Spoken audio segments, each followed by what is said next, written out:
let's be honest. Like when it comes down to our walk with Christ, we don't come to him clean. It's not like we're saying, well, I got myself all together, then I decide to choose Jesus. If you got yourself all together, you don't need Jesus. So it's in that brokenness that the healing can take place. It's in those moments of like knowing that like my life is messed up and I've been broken down because of life circumstances, because of trauma. I can now understand that there is somebody that loves me. There's somebody that cares for me. There's somebody that they didn't want any of these things to happen to me. But what they are going to do is take all these things and make it work for my good.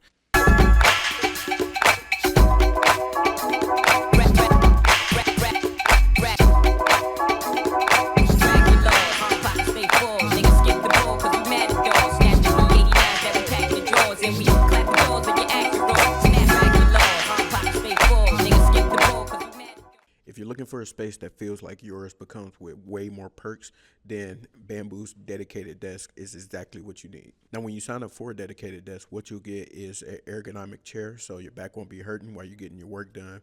You'll also get free coffee and tea daily in order to fuel your grind. And don't forget, you get mail services and printing services right at your fingertips. And also, you get your own personal storage with the lockbox for your security and peace of mind. And it doesn't stop there. Just by being a member of any of the Bamboo locations, you get access to discounts from local businesses. So if you're ready to join the Bamboo community and find a space that's yours, what I need you to do right now is to go ahead and email Malika at bamboocowork.com or give them a call at 313-766-0134 and tell them that the Black Fridays podcast sent you. And right now, while the desks are available, if you sign up for a 6-month commitment, you'll get 1 month free. Or if you sign up for a 12-month commitment, you'll get 2 whole months free. I look forward to seeing you at the Bamboo locations. With that being said, let's get into the episode. What up, though, Black Fridays family? Welcome back to another installment of the Black Fridays podcast. Before we get into today's episode, I need you to do a couple things. I need you to hit that like button, subscribe, and then also share some episodes with family, friends, and loved ones so we can keep this thing going. All right, now that I got that out of the way, I got family in the building today. I have an author and the CEO of Sanctuary House Publishing, Mr. Christian Black. How you doing today, my brother? I'm doing good. How about yourself? I'm doing pretty well, man. Thank you for pulling up to Black Fridays. Oh, no problem. Gotta love Fridays, right? For sure. Wait, which Fridays? Friday the chain restaurant or? Oh no, I stay by Hood Fridays. I do not go. I will not walk into that establishment. If you ever been to the Southfield area, you know exactly what Fridays. Exactly. You know exactly what Fridays. You know exactly what Fridays we talking about. But grateful to have you on the show, and would love to talk about your latest project in terms of Battleground. So I know that this has been a labor of love for you, so would love for you to intro the book to us and tell us a little bit about your journey in terms of creating it. Oh, sure. So Battleground here is Christian fiction. That's a very large window. It's very broad. So inside Christian fiction, there's romance, there's fantasy, there's a bunch of other genres. But to narrow this down, this is a Christian thriller. So if you like books like This Present Darkness by Frank Peretti, or even if you like The Stand by Stephen King, Stephen King is one of my authors that inspires me. And maybe we could talk about that later. But if you like any one of those books, falls right in line with that. I know Stephen King doesn't do faith-based books, but if you get the understanding of that story, you will get this. This book here, while it is a novel, but it is part of a series.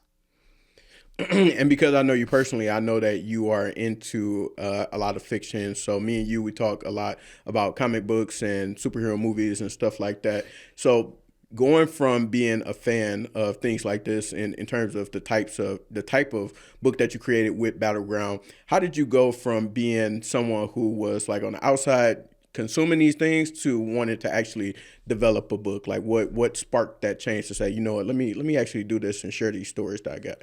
So it's pretty interesting that you asked that, because I didn't think I was going to write a book either.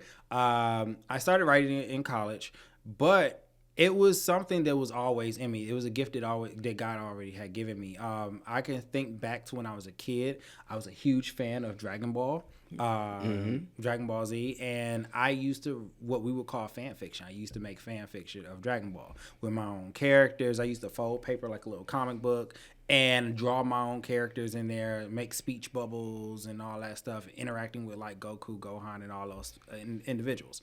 Then it went from that to then I made up my own story. I still need to find the 2 chapters of that because I feel like that story was gonna be fire. But I started off writing just 2 random chapters. And I didn't know where the story was gonna go, but I just knew. I was like, dang, I got this idea, and I just started just writing. And it went from that, and then years and years passed, and then this came out. And actually, I started developing this.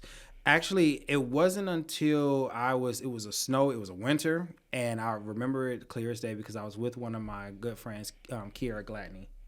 Her last name wasn't Gladney at the time, but me and her were riding to Oakland Mall, and we were coming off of 75, and I told her that God gave me this idea for a book. I told her how the story starts, which is how the beginning of this book starts. And I told her where everything ends, which that will be like books and books from now. And she was like, wow, like that's such a good idea. And she loved it. And I was like, oh, I feel like it would be dope too. And it's kind of like this idea of merging the things that I love, like comic books. And I am a Christian too, and I'm a minister at my church. My home church is Embassy Covenant International. So all of those things kind of converging together and producing something like this. Very dope. And how long would you say your process was for you to go from that idea that you got and telling Kiera about it to actually developing the book and having it sitting right here in front of us? Oh, I'm going to say this length of time, and I promise you it doesn't take this long. It took me 10 years. I lost family members, almost didn't make it out of college, laid off, got married, children, all of those things happened within the time span of this book coming out, along with me having 2 surgeries at the time. So I went through life was lifing. And, I thank God because if it wasn't for I understand now that a lot of those things I had to go through in order for me to get this product that I have here, to see the labor of love, as you said, because if it was not for those things, there were things that needed to be worked out, and those things would still be there. And real quick, I want to ask you this before we go into my favorite part of Black Friday is I would love to know, through those 10 years in that time frame, all these things happening in life, and obviously you live in life, things are happening around you that's affecting you. What kept you going? Like, what kept this idea burning inside of you to say, I still want to pursue it, I still want to do it, I still want to make it happen at some point? I would really get, I'll say a few things. Number one, mainly it was the urge from the Holy Spirit to be like, you need to keep writing. 2, as I actually read the book, I was like, yo, this book is really good. Like I fell in love with my own story. And I think that would be something that for any young writers, that like if you have a story that you like, or as you're writing, right, you can fall in love with your characters. You can fall in love with your story, like find characters that you would even relate to as you're writing the characters. This is bad, but I definitely would have been in several meetings at work at like few establishments where I worked. Been in the middle of all team meetings, and I was writing down stuff for my book, not even paying attention. I wasn't paying attention at all. I'm guilty of it, yes. But I just had so many different ideas and stuff that I didn't even write down for this book yet that will happen much later on. I just started falling in love with the thing that I was creating. So I would definitely say like that's kind of one of those things that helped me out, like through the Holy Spirit and falling in love with what you do. Because I know with all the episodes that you've done and I've watched, you've fallen in love with podcasting and documenting people's lives and telling their stories. That's, as you did it, like, of course you were already passionate about it, but as you did it more and more, you fell in love within your love for it elevated. It's the same thing with this. My love for the story, for the characters, even though they were fictional, like, it elevated. It went to a whole new level. That's fire. That's well said. I like that. So let's go into my favorite part of Black Fridays, which is Freestyle Fridays.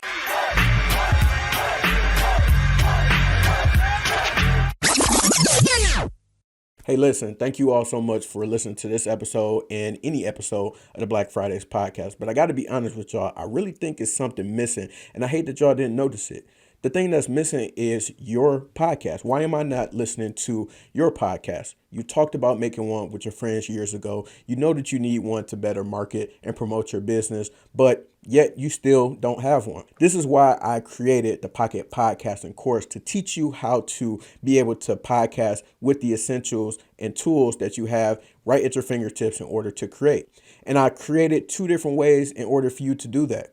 You could join my digital do-it-yourself on-demand video recorded Pocket Podcasting course, where I go literally step by step from idea on how you upload your very first podcast episode. And for my people who like to have something a little bit more tangible, I have created a digital ebook that walks you through my podcasting journey, the things I've learned along the way, the tools and equipment that I use in order to create and elevate my show. Now, look, I don't want to keep you too long, but I'm going to make this as simple as possible. Go ahead and head over to www.blackfridayspod.com to learn more about the digital podcast course and also the podcasting ebook, or you can hit the links in the show notes to take you directly to each of those resources. All right, enough of that. Time to get back into the episode.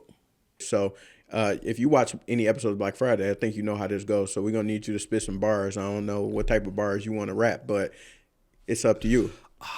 Okay.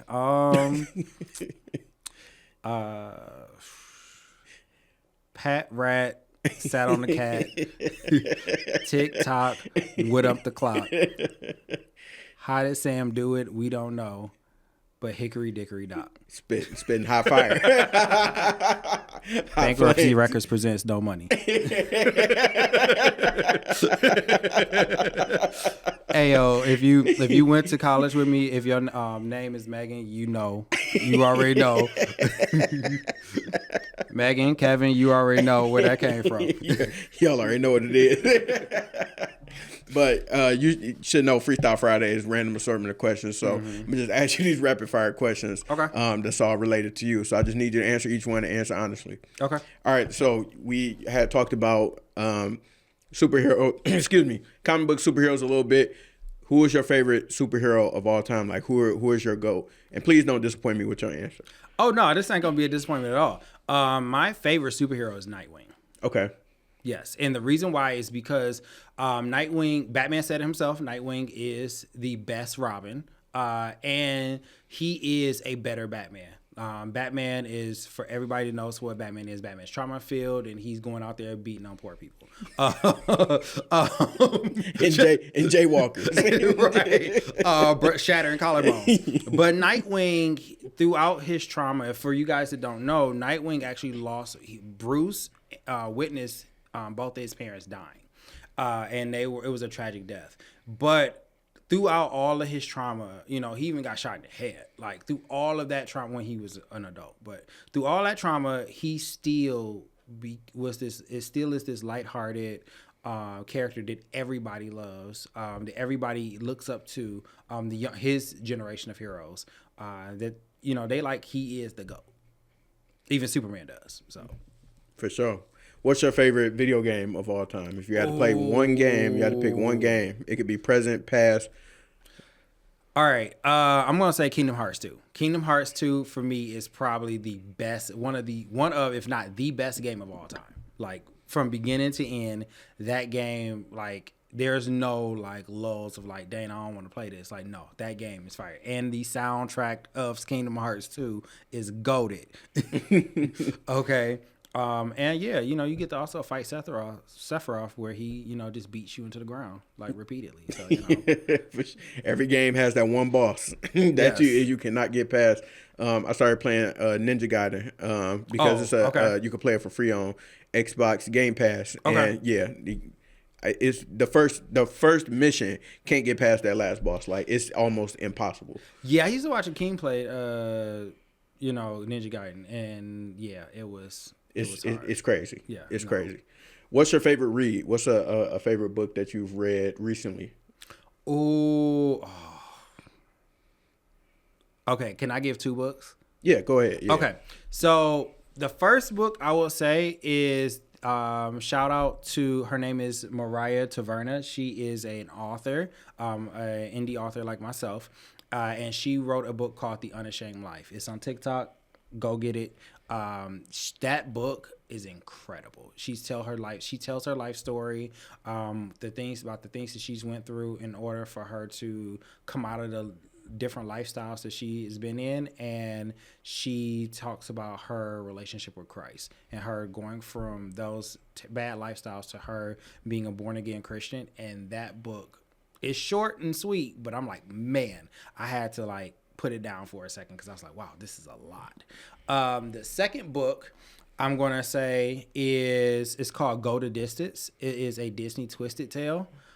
That book, oh my gosh, I love Hercules, the Disney movie Hercules. Yes. Very underrated Disney movie. Yes, please do not live action do that movie. Yeah. No, we don't leave it alone. We don't talk about Hercules enough. Yes, but they have a twisted tale called Go the Distance, and it's about, and all the twisted tales have a premise, a what if premise, and this one is what if Megara had the opportunity to become a god.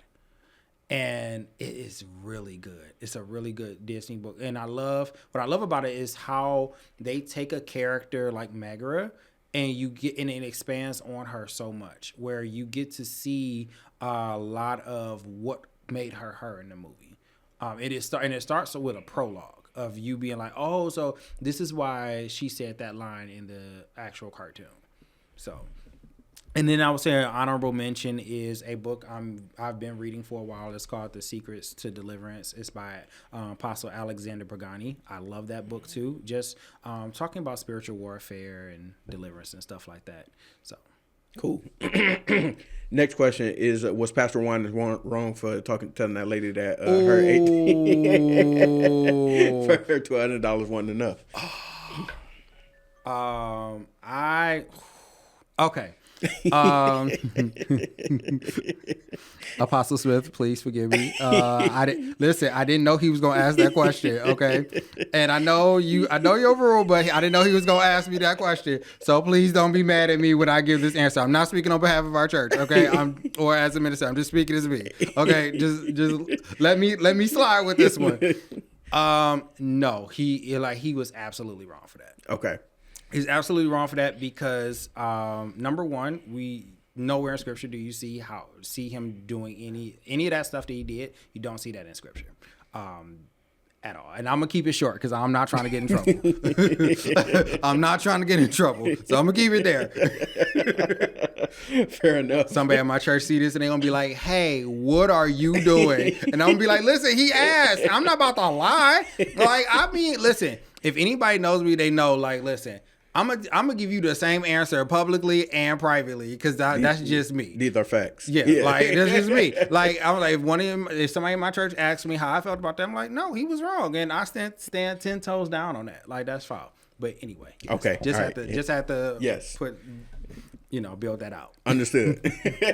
Well, thank you for partaking in Freestyle Friday. No problem. We definitely appreciate it, and wanted to ask you, tell us a little bit about the book. So Battleground, set the stage for us if you wish to give us a preview, or you know how they do them, like exclusive sneak peeks on TV, like if it was a trailer. Give us set the stage for us as far as Battleground and what it's about. Absolutely. So this book here is a multiple POV thriller. So it is about the lives of these 7 children and how they are overcoming their generational trauma, and you're actually getting to see that the things that we go through in our lives, good and bad, there is something that's behind it. I believe in, as a Christian, I do believe in heaven and hell. And so you get to see like what is the thing that's behind a lot of the trauma that we see with individuals. It was just not too long ago, somebody ran into the altar on Woodward, right in Royal Oak. We also have seen the wild stuff that has happened in DPS in the last 60 days. And so what is some of the issues, some of those issues, the death of Charlie Kirk? Like, was that just something that was just happenstance? Did this just like somebody just wake up one morning and choose this, or is there a force, an unseen force that is behind a lot of those things? And this book answers that question, but is answering it in a very clever way where you get to see the lives of these characters. See, you read, and that's why I say it's multiple POV, because it'll start with one character, and while it's all telling one story, it'll jump to a different character, and you're seeing their life. And some of the characters interact already, some of them don't yet. But you're getting an opportunity to understand maybe some of the things that is going on with me isn't just natural. Maybe there is some type of spiritual, what's the word I'm looking for? Spiritual warfare. Spiritual warfare, but also a spiritual connection between the trauma I experience, and what's going on in my life right now. And I'm using characters, fictional characters, to kind of dive into that and talk about that. I wanted to have this discussion of spiritual warfare, but I didn't want to do it in like a preachy way. I wanted to do it in such a way that's entertaining. One of the things that my mentor, her name is Ren Lo. She's a best-selling author. She's done incredible things. So one of the things she's taught me and so many others is that books do three things: they inspire, they entertain, and they educate. This book is meant to inspire, yes, and do some educating, but entertain while educating you and inspiring you. Very dope. And you mentioned in other conversations, and then also in publicizing the book, marketing the book, that you drew from your own personal experiences in order to inspire some of the stories from the characters. So what was that like? And if you don't mind, would you mind sharing any of those stories for us? Okay. Sure. I will definitely, because I know this is going to be on YouTube, so I'm going to try not to say certain trigger words. Okay. I already know how YouTube go. You certain words you can't say, or they going to hit that young button and be like, hey, nah, bro, restriction. Shadow Get that ban. out of here. Yep. Get that out of here. So I did use a lot of different things for my life. So I used it. One of the things I tell people when talking about my book is it's like a mosaic. If you go to DIA, or if you ever seen a mosaic before, it's made out of different pieces, and those different pieces come together. If you were to look at one of those pieces individually, you wouldn't know. You're like, all right, why do I care about this? But it's only when those pieces come together that they make a meaningful image. I took pieces from my life. A lot of things I exaggerated. Some things I literally kept as is, but just changed the circumstances around it to paint you a picture. Like, for instance, a good example of that is I experienced when I was younger a lot of sleep paralysis. Even older, I experienced sleep paralysis, and I had one of my characters go through that, but I juxtaposed that to a decision. Remember, we were talking about generational trauma and the cause and effects. Mm-hmm. I juxtaposed the character's daughter going through sleep paralysis with what that character, her father, was doing that she did not know about. So as you see him going through doing some of the things that he's doing, in the next paragraph, you're seeing her describe her sleep paralysis experience. So I then shuffle back and forth between those so that you get this end result of seeing that the direct result of what the decisions her father made is impacting his family, and is impacting his family in very chaotic and dark ways. Another example of that is this might be a little spoilerish, but I'm also putting into my experience of me unaliving myself, or in the desire of me unaliving myself. That is going to be a main point of one of the other characters here. Also, I was a victim of sexual abuse, and I put that also in the book as well as for one of the characters. But I painted it in a way that you don't get that, so I didn't have to put a trigger warning in the front. But it happens to the character, and it happens in a very obscure way where I don't talk about we don't address the act at all, but I'm talking about the spiritual circumstances and ramifications of what happens to that character. And in that, there is a time skip, and then you can see the side effects of what has happened to her in the midst of that. Let's see. Another good example would be the character father that I was talking about. His name is Damien, just so that we can keep track of everything. Mm-hmm. Damien is part of a secret society in the book, and I do have individuals in my family that were participating, in the occult and secret societies and stuff like Illuminati? that. No, they were Masons. Oh, okay. Mason and Eastern Star. Okay.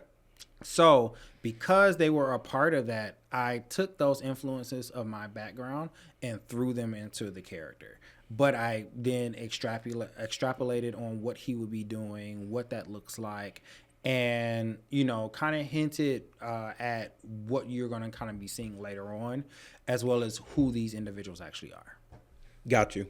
And you had mentioned some of the things that you had been through in your life and your own personal traumas. Mm-hmm. And it takes a lot of interpersonal work, obviously, to be able to work through those things and be able to get to a space where you're comfortable and in being vulnerable enough to share those things. So for you, what was it like being able to get to that space to be vulnerable enough to, you're not sharing it like direct from your experience, but we know that because we're having this conversation, but being able to be vulnerable enough to take some of those elements of your own life and own trauma and then insert those into characters as inspiration for the story. So for myself, a lot of that stuff I had healed from already.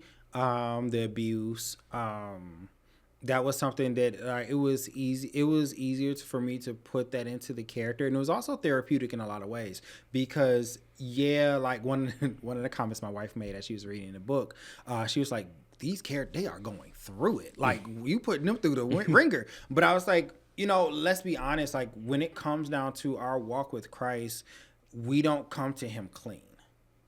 It's not like we're saying, well, I got myself all together, then I decide to choose Jesus. If you got yourself all together, you don't need Jesus. So it's in that brokenness that the healing can take place. It's in those moments of like knowing that like my life is messed up and I've been broken down because of life circumstances, because of trauma. I can now understand that there is somebody that loves me. There's somebody that cares for me. There's somebody that they didn't want any of these things to happen to me. But what they are going to do is take all these things and make it work for my good. And that is going to be the story of a lot of these characters. Taking the bad that has happened and make it into their good. One of the things I kind of think of with this book is that this is someone telling their testimony, and this is them telling, okay, this is all the stuff that happened before I met Christ. And so just to give you a little hint, the next thing is going to be them being introduced to Christ and them having to make a choice. Do they wallow in their trauma and blame life for those things, or can they choose Christ and say, I'm gonna give this to you because you died for me, and I want better because you said that I can have better, so I'm going to choose you. And so this book here is they may have gone through the ringer, some of them, a lot of them, but there's going to be good that come out of it. But they have to, just like us, we have to make a choice. And I wanted it to be authentic, even for the character in here that is a Christian. I make him, as in crafting the character, he makes some very flawed choices. And I wanted people to see that just because a person is a Christian, that doesn't mean that they are perfect. That doesn't mean that they always make the right choice. Sometimes, and I can say this even as a Christian, that like I've made bad choices sometimes, even after I gave my life to Christ. But that doesn't mean that that doesn't take away from me being a Christian. That doesn't take away from the things that Jesus did for me. It just means that I'm human. I make mistakes, and these characters here make mistakes, and some of them are grave mistakes. And in addition to being a Christian, you literally are a Christian. So yeah, yes, that too. So in terms of some of the things that you mentioned that you have had the ability to be able to heal from, I've noticed this over the span of my lifetime and having conversations with people and doing research that those things happen to people, or they deal with those more than we think. And a lot of people are probably dealing with them in silence and not really dealing with it at all. So I was going to ask, from a message of encouragement, could you kind of talk about what are some of the things that did help you work through those things that you've been able to navigate through in life? Yeah, sure. I would say first and foremost, like, I had to be honest with, number one, I had to be honest with Jesus and really just it took me, number one, giving my life to Christ, because I was or like I told you, I tried to unalive myself. I had to come to a knowledge of understanding that, like, if I do not stop, and if I don't reach for something that is larger than myself, I'm not going to be here no more. I'm checking out. And so, I heard, someone preached the gospel to me at Wayne State. I, repented of my sins and gave my life to Christ. And, but that wasn't always enough, because a lot of times, a lot of people hear that and they think, well, if you are saved, if you're a Christian, then, all that stuff, just wipes away clean. Mm-hmm. And yes, he wipes away your sins, but you also have to deal with the effects of what that did to you, the effects of your trauma did to you. Just like these characters here in this book, they have to deal with the effects of the trauma that was either placed onto them because of something their parents did, or because of something they did and they didn't understand what they were doing. I had to do the same thing. And so it took a lot of time of me being honest with myself, honest with things that happened to me. For the longest, I couldn't be honest about the sexual abuse.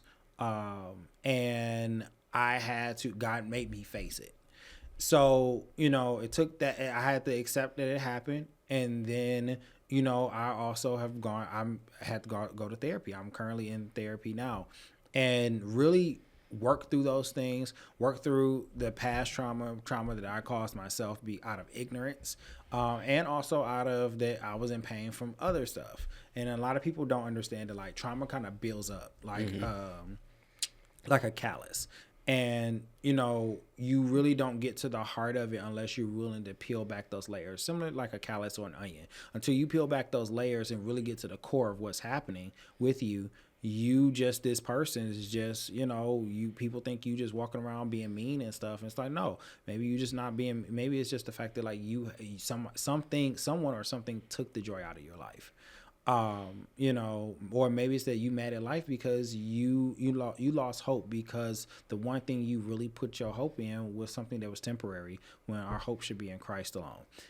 So I had to go to therapy. I had to, talk about those things and really be honest and open up, things that I never shared with you guys.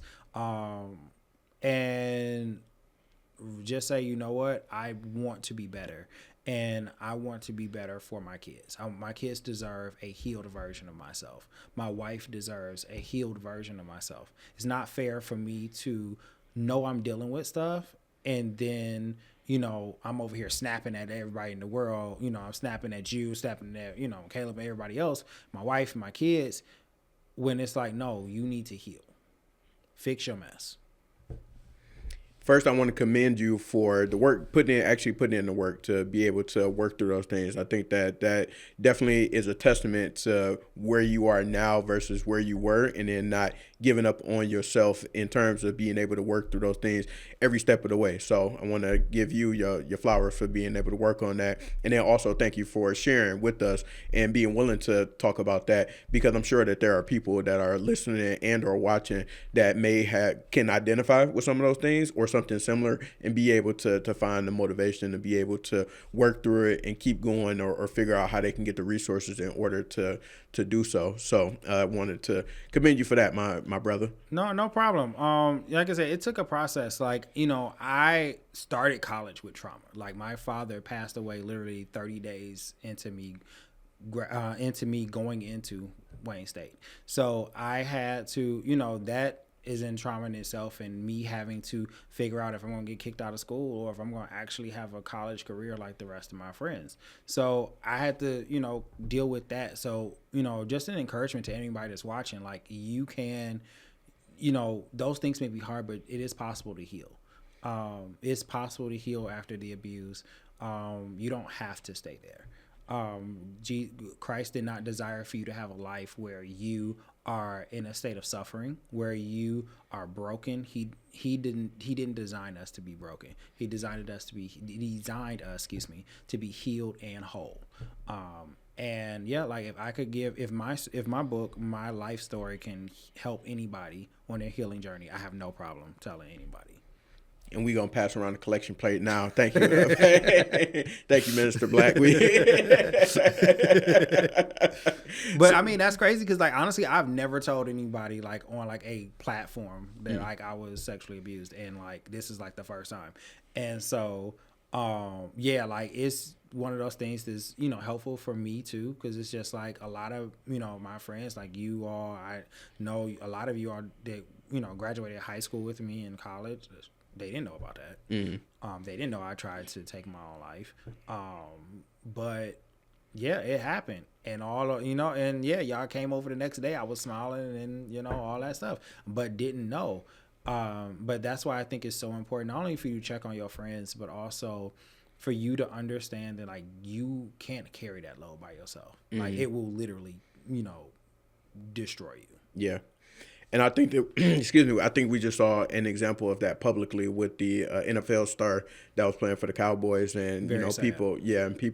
Some people said that there may have been signs. Others said that, they had no idea. He literally had like one of the best games of his career, but whatever he was feeling inside, or the place that he might have had been, it had, accumulated to that point, unfortunately, to where he is no longer with us. So like you said, I definitely agree with being able to, I try to do my best just as a person in general. If I think about people, like, hit them up, reach out some way, shape or form, because like you said, you never know what people are going through. And sometimes just a conversation or a, hey, what's up, hello, a smile, greeting people, that may make the world of difference of their perspective of how they're doing that day, for that week, for, it may, turn the tide in their life to be able to help them and motivate them to I want to say live a healthier lifestyle, but to help move that needle in terms of going in the direction of getting the support, help, resources, whatever it is that they might need. Yeah, like, please get help. Please, reach out. There's numbers you can call.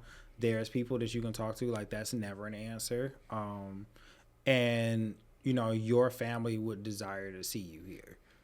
He left, and it's right before Thanksgiving and Christmas. Mm. I don't know if he had kids or not, but, or married, but, I know he probably had a mother and a father. He probably had, got people that love him. The people, friends and family that love him. And so, this is going to be a Christmas and a Thanksgiving holiday season in general where they don't have him. And that's heartbreaking. Yeah, for sure. So switching gears a little bit, tell me about Sanctuary House Publishing. So not only did you create your first book, but like you said, this is going to be a series of books. And in addition to that, you are doing publishing as well, created your own publishing company. So what made you want to go that route versus just creating the books? So it was not my idea to have a publishing company. I'm gonna just put that out there. That was not my mission, not my goal. I was like, listen, it's hard enough trying to put out this book. I'm not trying to add nothing else on top of that. But the Lord had other things in mind. Like, I was playing in the basement, literally playing the game. I forgot what game I was playing. I might have been playing. Was I playing Call of Duty or was I playing Fortnite? I don't know. It was maybe one of those. Actually, it might have been Fortnite. I was playing with my friends that I game with. But anyway, we were playing the game. I was playing the game. and literally as I was playing, this kind of tracks back to years ago. I was at the Meyer on 8 Mile, and the Lord literally said to me the word sanctuary. Didn't understand it. I was like, all right, well, whatever, what is it? And then God showed me like what sanctuary would be, and I was just like, did not include a publishing company, but it's something else. And I was like, oh wow, like that'd be dope. And I was like, I want to create that. But then, fast forward years and years and years later, he brought that back and said, your publishing company is gonna be called Sanctuary. And I was like, all right, well, okay. And then it brought me back to the scripture in Psalms that says, the Lord is my refuge and my fortress, and they that run into it will be safe. And that is, with working with my mentor, Renlo, me and her did her 6-week coaching class, which has been fantastic. And, we started, working a workshop in the name. So I told her about the name. We were Googling sanctuary. Just sanctuary by itself wasn't going to work because somebody was just holding that name into like the abyss. And then I was like, all right, sanctuary house, because when you look at that in scripture, that refuge, refuge can be it's a place of safety, whether it's a house, whatever. And a fortress as well as a place that is like fortified. And so the goal of Sanctuary House Publishing is to help preserve stories. Whether if it is a short story, a novel, a memoir, whatever, my goal is to help individuals preserve their stories in the context of what it is. So sometimes when and that's self-publishing, we have traditional publishing also. And a lot of times with traditional publishing, they can edit your book because it needs to be marketable. Mm-hmm. And I unfortunately found out this also happens in the Christian space too, because they don't have the same beliefs that you have. Mm-hmm. So they, certain things that may seem too controversial or they don't think will sell, like, hey, take that out. But I want to flip that and say, hey, the core of your story, I want to preserve that. I want to help you to develop that and get that story out there, because that's, I believe the same thing my mentor believes. Is just that everybody's story does need to be told, but everybody's story also needs to be protected.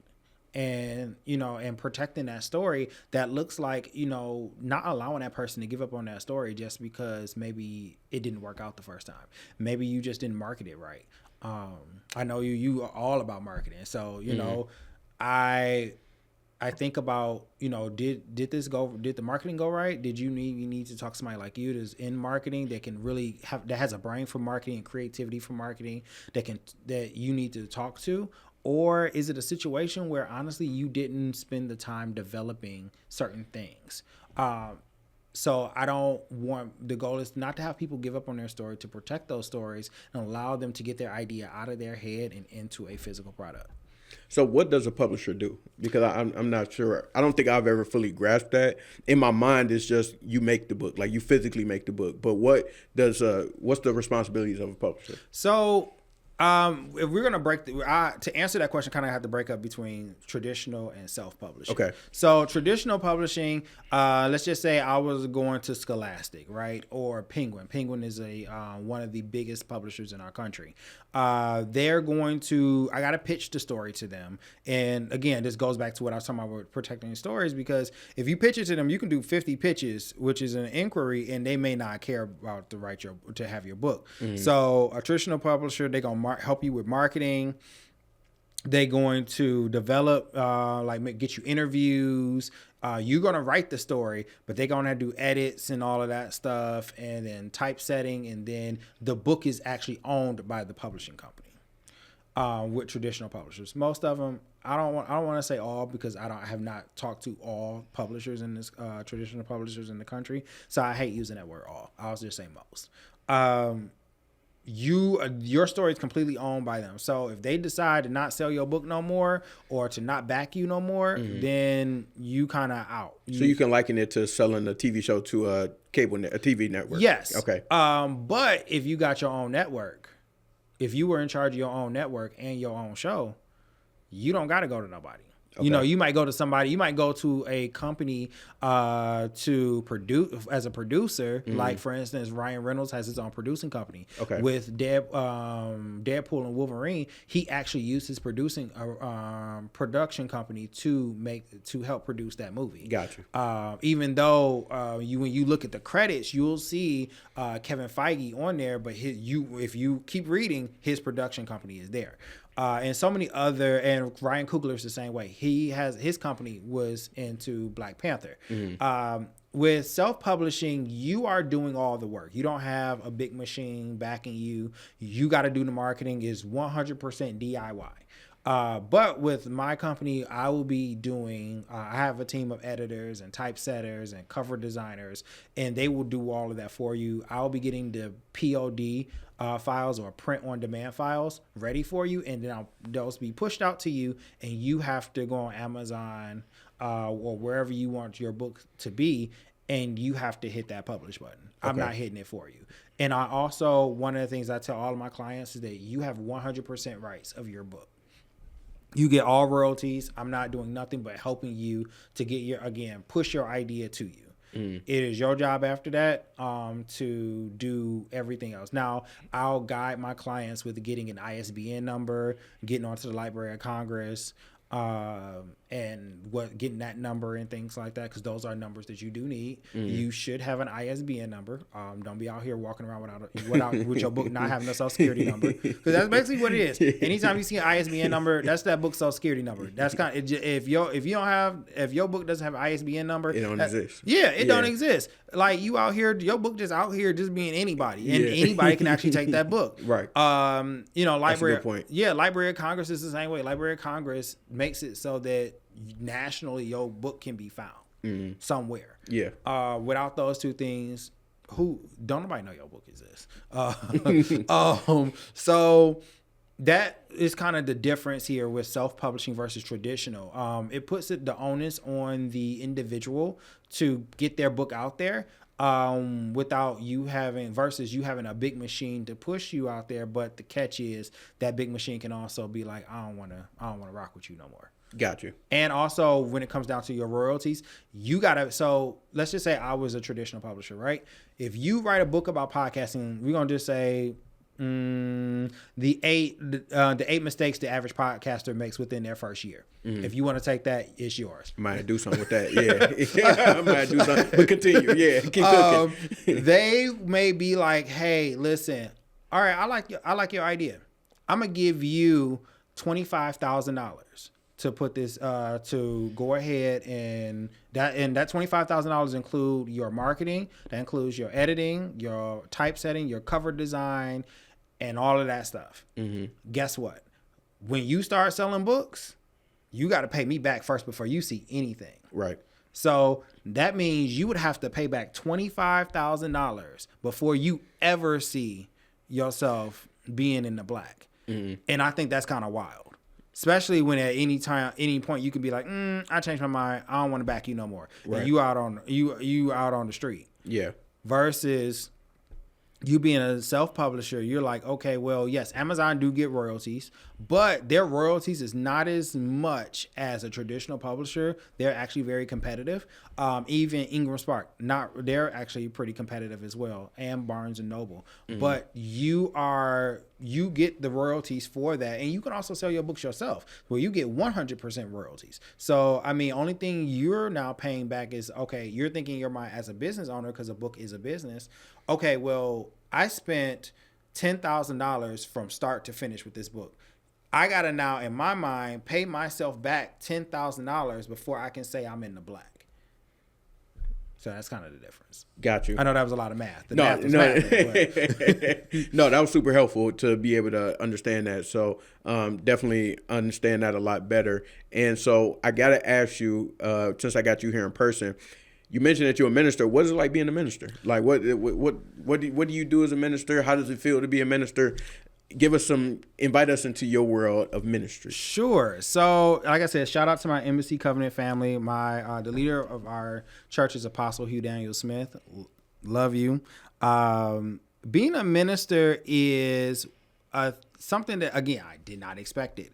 I did it because the Lord told me, you are going to go to these ministerial classes and you're going to be a minister. I was like, all right, I'm not going to say no. So it is a very rewarding experience. I love helping people. You know this. I love helping people. I also cook. I love cooking for other people. That's one of the things that give me joy, and I love being able, with ministering, to being able to help other people. Currently, with at my church, everybody thinks of a minister and they say, well, you're on a pulpit, you got to be preaching to people. That's not necessarily the case. You can have a podcast like this and you minister to people. You can write a book and it ministers to people, even if it's a fictional story. But with what I'm doing specifically in church, I work with a team of people to help other individuals solve their problems. So we do casework where get a case, look at what's going on. We look at the natural and spiritual side of what's going on with that individual. There's other things that are super complicated to go into that I don't want to like go super in depth with, because for time's sake, but I will suggest to kind of keep it brief.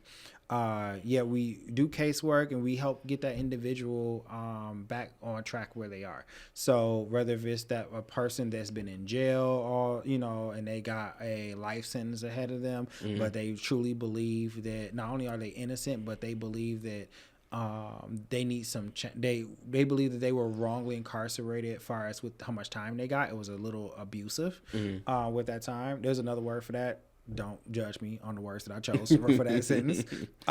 We go in, we look at the spiritual side and the natural side to try to figure out what we can do to help. Even looking at, let's just say the person maybe is sick and they come to our church and it's like, okay, we'll do a case based off of that. We will go ahead and do casework with that and figure out the natural and spiritual side of that individual. Also, I've learned so much, and dang, have I been a minister 2 years? I think it might be 2 years. That's crazy. I've learned so much from those that are been in not only the faith, but been in ministry longer than I have.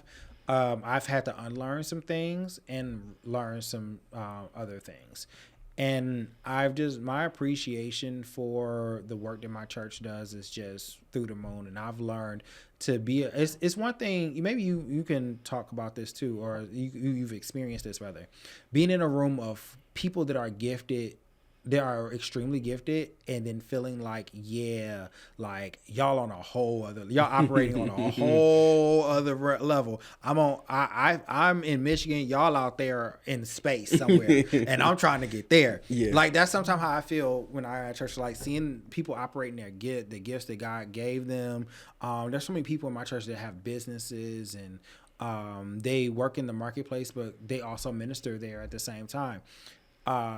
Just to see everybody's gift working together, it's one of those things where I just sit back sometimes and be like, wow, like this is incredible. But I'm thankful because it's allowed me to be in a place where I can grow. It's like taking a plant that's like outgrown the pot that it's in, and someone's still trying to keep that plant in that small pot, but then you finally be like, look, I'll do it for you. You put it in the bigger pot and you get to actually see the roots of that plant just expand and grow and do things that it didn't do before. So I love it. I am incredibly grateful for my church. Very dope. And so, Chris, what's next on the horizon? What do you see for Sanctuary House? What do you foresee in terms of you being an author? What's next on the horizon for Christian? So right now I am accepting individuals if they would like to be a client. Look right there and tell them, yeah. So I am accepting individuals. If you want to publish a book, you can feel free to reach out to me. I know Denzel's going to have all the socials in there and everything like that. You can get on the discovery call for me. Absolutely no charge. I feel like me charging you to talk to you for 15 minutes is kind of crazy. I just feel like doing that is kind of wild. We can book a 15-minute call to start off with that to see if we're a good fit. And yeah, we'd love to have you as a client. We have publishing services. You can see all those what Denzel's going to post. You'll be able to see the prices and things like that. But one of the things I am offering, and I don't really see too many publishing companies offering it. I started a program called Story Crafting. And I'm super, super excited to. And I'm already working with one person, and they was kind of like my guinea pig to like work that service out. But it's working out really good, and I love that service that I'm going to be giving to people called Story Crafting. And give the people your socials where they can find you, how best ways to contact you. So I am on TikTok. I kind of like basically live there. It is Sanctuary House Publishing. I am on Facebook. You can find the fan page for Battleground. On Facebook, it's just called Battleground fan page. I am also on Instagram at cblackwrites. You can find me on there. Also too, I am at the beginning of the year going to have. I also be at the beginning of the year going to be doing a book club. And with this book club, we're going to walk through all 20 chapters of this book. And I'm going to be asking some reflective questions. So, some questions to get you thinking about the characters, to put yourself in the shoes of the character and ask yourself, would you make the same decisions? Or if you did make a different decision, what was your decision? And we can kind of talk about how that would maybe affect the story. Also, I will be giving you a more behind the scenes look at what my writing process is like, what a writing process is like, and then at the end I have a surprise for everyone that joins it. I want to tell people a little bit more about that in my newsletter that I have going out. So you can sign up with that at info@battlegseries.com. Just put newsletter in there, and yeah, you can get right on the list. It's info@battlegseries.com. Perfect. Well, my brother Chris, I appreciate you once again for pulling up to the podcast. This has been enjoyable. I love getting the opportunity to learn more about what it is that you have been working on in terms of Battleground. Look forward to getting my copy and digging into that. And then also you sharing your experiences with us and telling us about what's on the horizon and how you're building out your endeavors in terms of being able to expand upon your creativity and your craft. So I appreciate you, man. I love everything that you're doing. Yes, thank you so much for having me. I really appreciate it. I am so blessed and thankful for the work that you've been doing. Like, you've had some amazing interviews, and I am so grateful to be a part of this space, and you allow me entering into your space. Yes, sir. Anytime, man. Yes. Everybody watching and listening, we're going to tap in with y'all soon. Peace.